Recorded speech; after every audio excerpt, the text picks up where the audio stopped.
El día de hoy vamos a hacer la presentación de lo que corresponde al capítulo 7 y 8 del libro Cazadores de Microbios. Empezaremos con el primer cazador de microbios, que fue Elias Michenko. El primer cazador de microbios es Elias Michenko. Él es ruso, nació en 1845, es judío. En su juventud sus amigos le decían el Dios no existe, porque él no tenía la creencia de un Dios. Solamente tenía, él desde joven trataba de superarse. Él intentó, él decía que él se podía superar a sí mismo y ser un gran investigador, que es lo que él quería. Él empezó a ir a la universidad y él en su laboratorio ya estaba estudiando, pero su maestro con quien estaba aprendiendo no le dejaba usar más que limpiar el simple microscopio. Él empezó como que a hacer investigaciones ya estando en la universidad. A la edad de 20 años él empezó a publicar. Él tenía pues diversos proyectos o experimentos. Publicando sus investigaciones, él pues mandaba a las editoriales, pero él empezó como que cada día que mandaba una investigación, al siguiente día él se demostraba que él estaba erróneo. Entonces él tenía que marcar o comunicarse con las editoriales y decirles que no lo publiquen, por favor, porque él está haciéndolo mal. Cuando tenía 24 años, él acudió a la Universidad de Würzburg y ahí sus amigos también como que empezaron a cuestionarlo porque era judío. Entonces él como que tenía baja autoestima y él tomó decisiones como de que quería matarse. O sea, empezaba como que a pensar en cómo podía hacer una manera fácil de pues eliminar su vida. Fue cuando él acudió a la universidad, llegó 6 semanas antes de que empezara el curso, y él en su maleta llevaba un libro que es el de Origen de las Especies de Darwin. Lo empezó a estudiar y se absorbió tanto en ese libro que se dio la tarea de conocer la teoría se volvió un fanático en la evolución. En la evolución a ese se le hizo su religión. Ahí empezó como que a ser un poquito más científico, empezó a nacer su cazador de microbios. Él mismo se empezó a denotar así y pues él empezó como que a estudiar la evolución, el origen de las especies. Entonces él como que le encontró sentido a su vida y empezó a estudiar sobre esto. Él se casó tuvo 2 esposas. La primera era inválida, pero no lo apoyaba mucho porque tenía que cuidar de ella, protegerla y alimentarla. Entonces él empezó como que a descubrir mucho y poco tiempo después su esposa falleció y entonces él volvió como que a decaer pensando en qué podía seguir su vida. Entonces una vez mientras estaba en su cuarto, él observó que en un farol había pequeños insectos y él sabía de que esos insectos no tenían el sentido de la vida como un ser humano o como cualquier otra especie. Entonces él como que se hizo la pregunta de ellos no tienen una vida muy, muy larga, entonces hay algo que los hace sobrevivir. Entonces él empezó como que a estudiar sobre la supervivencia. Teoría, que él decía que los sobrevivientes no son los mejores, sino los más aptos. Él empezó a acudir a la universidad, pero ya como docente. Él empezó a enseñar esta ley que estaba estando publicando todavía e investigando. Entonces empezó como que a tener respeto de los alumnos y otros colegas de que eran otros profesores. Entonces tomó otra vez como el sentido de su vida, ya no quería matarse o suicidarse como él decía. Él ya estando en la universidad consiguió otra esposa. Esta era una joven de 15 años y esta como que le impulsaba a seguir y siempre en la casa donde ellos vivían como que les daba su espacio. Entonces una vez en su estudio empezó a observar a pequeñas esponjas que estas tenían, él introdujo en ellas partículas en donde estas partículas, ya estando en las mismas células de las esponjas, él vio con ayuda de un lente óptico que habían células que se acercaban poco a poco a estas y atacaban sobre Entonces dedujo que las esponjas tenían células que no solamente se alimentaban y iban buscando nutrientes, sino también en bacterias que hacen daño al cuerpo.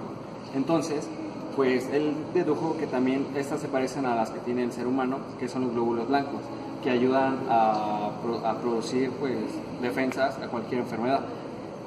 Continuó trabajando sobre este experimento y fue al patio un día y cogió espinas de un rosal que tenía. Entonces las puso sobre estas mismas esponjas y con el mismo lente óptico llegó a la conclusión de que exactamente, porque él hizo como que una demostración que cuando una persona se clava estas espinas y no se las retira, los mismos glóbulos blancos generan un tipo llamado pus y estas como que se impregnan en la espina y es lo que ayuda para que no se infecte la herida. Es lo mismo que pasó con las esponjas, que logró demostrar que esos glóbulos blancos en la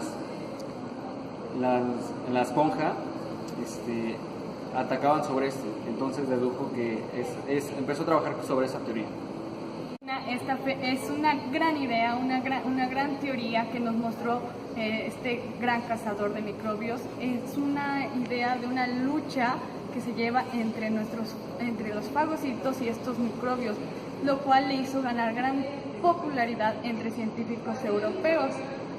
Pero a pesar de esta popularidad, hubo también la contraparte, que fue que se encontró con gente que no estaba de acuerdo con estas teorías, gente, sobre todo alemanes y austriacos, que consideraban que esto no era verdad, que era como que muy simple la idea como para ser verdad. Entonces, ¿qué es lo que consideraban? Ellos ponían que la sangre de estos animales era la causante de que los fagocitos nos daban inmunidad a los organismos. Se popularizó en gran parte de Europa. Pero ¿cómo sustentaba esta idea? Bueno, él realizó un experimento con lo que son pulgas de agua. Estos organismos son transparentes, por lo cual cuando penetraba una aguja en ella, se veía cómo estos fagocitos se acercaban e intentaban atacar a la aguja. Y cuando no atacaban a la aguja, estas pulgas morían. Bueno, Elías Michenkov también estudió la digestión alimenticia en lo que serían las esponjas marinas y estrellas de mar. El fundamento básico fue que tenía una idea de que en sus organismos había pequeños microorganismos que podían defenderse de bacterias externas o otros microorganismos, a los cuales denominó fagocitos. También estaba muy interesado en la semántica de la vida humana. Por ejemplo, él tenía varias preguntas que no pudo llegar a una cierta respuesta, como ¿por qué el ser humano tiene que morir si nuestras ganas de vivir son mayores que las ganas de morir? Bueno, también tuvo varios experimentos en los que involucró las arterias, el endurecimiento de las arterias humanas al paso de la vejez.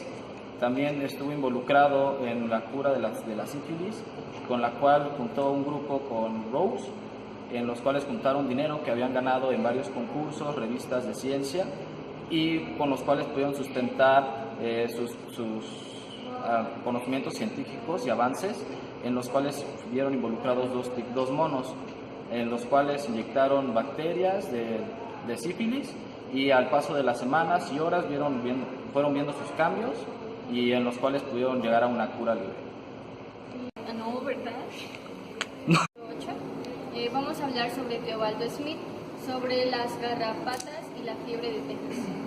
Bueno, Teobaldo Smith en 1890 hizo su aparición explicando el por qué el ganado vacuno del norte, cuando es trasladado al sur, se enferma y muere de fiebre de Texas, y por qué el ganado vacuno del sur, cuando es trasladado al norte,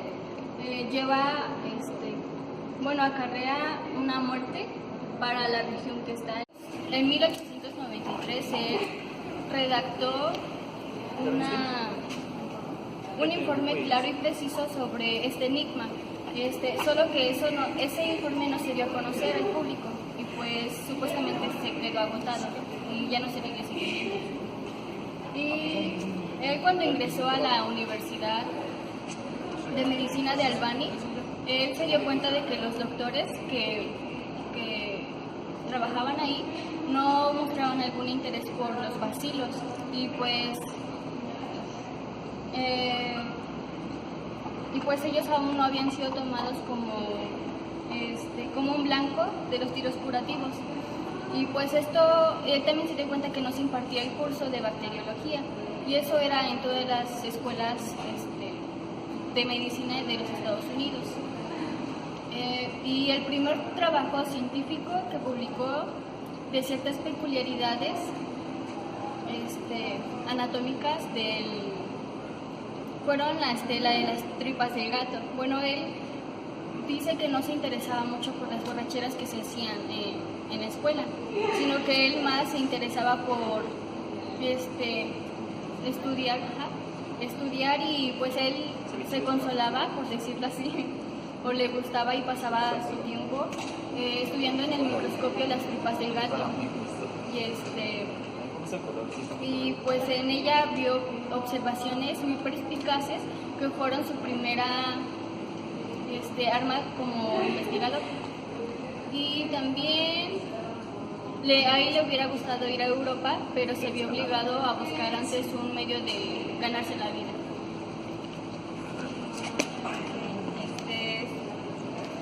Como a Teobaldo le interesaban mucho los microbios, se informó de una enfermedad que había en Carolina del Sur, así que decidió ir a investigar todo eso, y resulta que las vacas transportadas de norte a sur se contagiaban por la famosa enfermedad para investigar todo lo de la fiebre de Texas, fue informando a los campesinos que cuando sus vacas murieran por la enfermedad, enviaran inmediatamente entrañas de ellas hacia él, o sea, poniéndolas en hielo y eso para que no se descompongan rápidamente y así él poder analizarlas. Él esperaba encontrar un microbio que fuera el causante de toda esta enfermedad, pero no, lo único que encontró en esas entrañas fueron glóbulos rojos destruidos. Con su auxiliar diseñaron un laboratorio al aire libre donde instalaron 3 cercados. El primer cercado incluyeron vacas del norte y vacas del sur.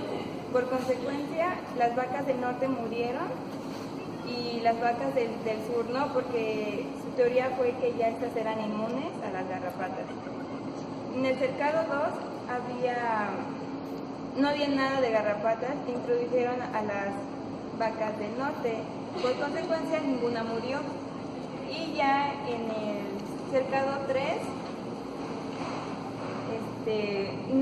en ese cercado nunca hubo nada de garrapatas ni ganado, pero Teobaldo sembró todo ese espacio y metió a vacas del norte y sur.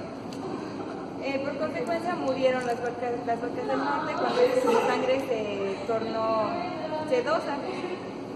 Él siguió la investigación de las garrapatas y dedujo que maduras no eran las causantes de la enfermedad, sino sus descendientes, las garrapatitas, que las llamó así. Esto resolvió su pregunta de por qué las vacas no se enfermaban inmediatamente, sino un mes después. Es porque las garrapatas maduras tardan 20 o más días en tener a sus criaturas, y ya las criaturas van consumiendo poco a poco a las garrapatas. En conclusión, Teobaldo dio un gran impulso a la humanidad porque mostró cómo un pequeño insecto que se ve inofensivo y así es causante de una gran enfermedad. Número 4, y muchísimas gracias por vernos. Nosotros explicamos lo que fue el capítulo 7 y 8 y nos vemos en la próxima. Muy buenas tardes.